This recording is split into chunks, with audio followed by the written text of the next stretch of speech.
Hi everyone and welcome back to my channel. यहाँ हम class 11th का topic पढ़ रहे हैं। The first world war chapter जो है वो पढ़ रहे हैं और आज का हमारा टॉपिक है condition of Europe on the eve of 20th century. मतलब 1900, द ईयर 1900 उस वक्त यूरोप की कंडीशन क्या थी। सो यू शुड नो कि 20th सेंचुरी से हमारा मतलब है 1900 जो साल था। सो यूरोप में उस टाइम की पॉपुलेशन 400 मिलियन से भी कम थी, बट साइंटिफिक और इंडस्ट्रियल सेक्टर में, इंडस्ट्रियल नॉलेज में वो काफ़ी ज़्यादा बाकी पूरे वर्ल्ड के कंपैरिजन में काफ़ी ज़्यादा डेवलप था और जिसकी वजह से मिलिट्री, नेवल और पॉलिटिकल डोमिनेंस था उसका all over the world. Now industrial revolution और कॉलोनियल एक्सपेंशन ने उसे यूरोप को सबसे ज़्यादा पावरफुल और प्रॉस्पेरस कॉन्टिनेंट बना दिया था, प्रॉस्पेरस एरिया बना दिया था पूरे वर्ल्ड का। वर्ल्ड की प्रोग्रेस और सिक्योरिटी भी यूरोप पे डिपेंड करती थी। उस टाइम पे 1900 में at that time 20 independent states थे यूरोप में, जिसमें से कि 7 ग्रेट पावर्स थीं। 7 स्टेट्स ग्रेट पावर्स थीं, including Russia, Germany, Austria Hungary, great Britain, France, Italy और ऑटोमन टर्किश एम्पायर। इसके बारे में एक एक करके जानेंगे। सो इनमें जर्मनी और इटली न्यू पावर्स थीं, नई राइजिंग पावर्स थीं, जो कि काफ़ी ज़्यादा पावर हंग्री और कॉलोनी के भी they were hungry for colonies also, क्योंकि उससे ही पावर बाकी कंट्रीज से कंपेयर कर सकेंगे, वो बाकी कंट्रीज के इक्वल आ सकेंगे अगर जितनी कॉलोनीज ऑक्यूपाई कर लें। जैसे ब्रिटेन ने इस टाइम तक ब्रिटेन ने काफ़ी सारी कॉलोनीज ऑक्यूपाई कर ली थी एशिया और अफ्रीका में। अब जर्मनी जो है, इनमें से जर्मनी काफ़ी फास्ट डेवलप कर रहा था हर सेक्टर में, चाहे वो इंडस्ट्री हो, रिसोर्सेज, पॉपुलेशन। तो लगभग सारे राइवल्स को से आगे निकल गया था।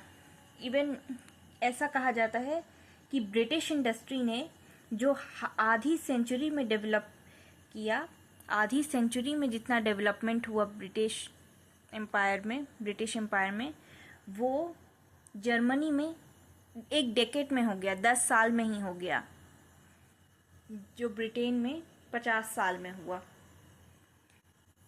नाउ जर्मनी का एक पुराना एनिमी था फ्रांस, जो कि उसका नेबर भी था। 1870 में हुआ था फ्रैंको जर्मन वॉर, जिसके बारे में मैंने अपनी पिछली वीडियो में भी बताया था, जिसमें फ्रांस डिफीट हो गया था, जिसकी वजह से उसकी 2 territories Alsace and Lorraine Germany के पास पहुंच गई थी। And France wanted to recover this, and this was also one of the reason for world war. अब अगर बात करें ब्रिटेन की, सो ब्रिटेन उस टाइम पे सबसे द मोस्ट पावरफुल कंट्री पूरे यूरोप में, इनफैक्ट पूरे वर्ल्ड में मोस्ट पावरफुल कंट्री था। और एक स्टेटमेंट भी है इसको लेकर, एक स्टेटमेंट भी है, the sun did not set in British empire. मतलब ब्रिटिश एम्पायर में हमेशा, मतलब कभी भी अंधेरा नहीं रहता था, कभी भी डार्क नहीं रहता था। ये एक स्टेटमेंट है। काफ़ी सारी कॉलोनियल पोजेशंस थे, बहुत सारी कॉलोनीज थी एशिया और अफ्रीका में।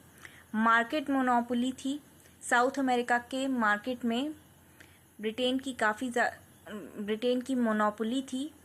And even all over the world भी मार्केट में काफ़ी ज़्यादा इनका था पावर, और नेवल पावर काफ़ी स्ट्रॉन्ग थी ब्रिटेन की। ये तो हो गई ब्रिटेन की बात।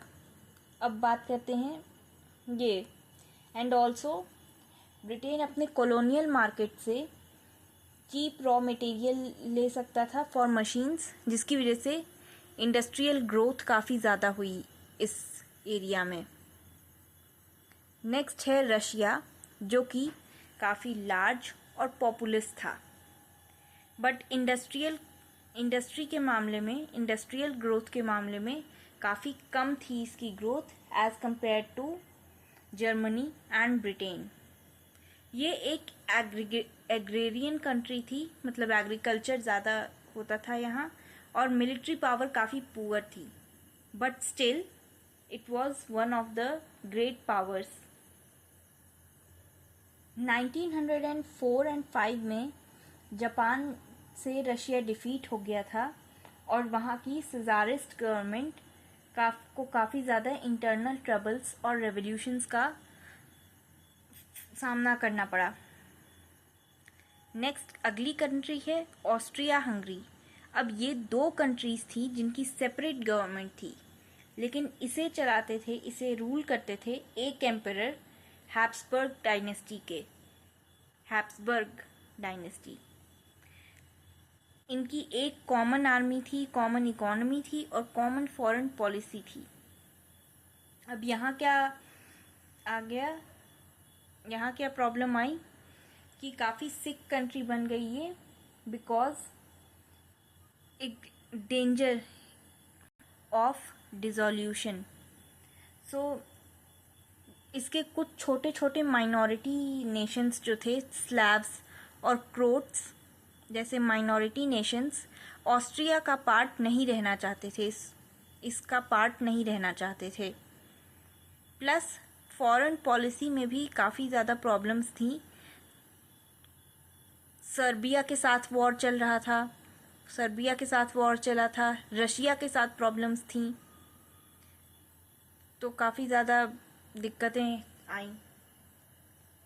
नेक्स्ट हमारी कंट्री है इटली। इटली भी एक न्यू बॉर्न पावर थी, जैसा कि मैंने पहले बताया।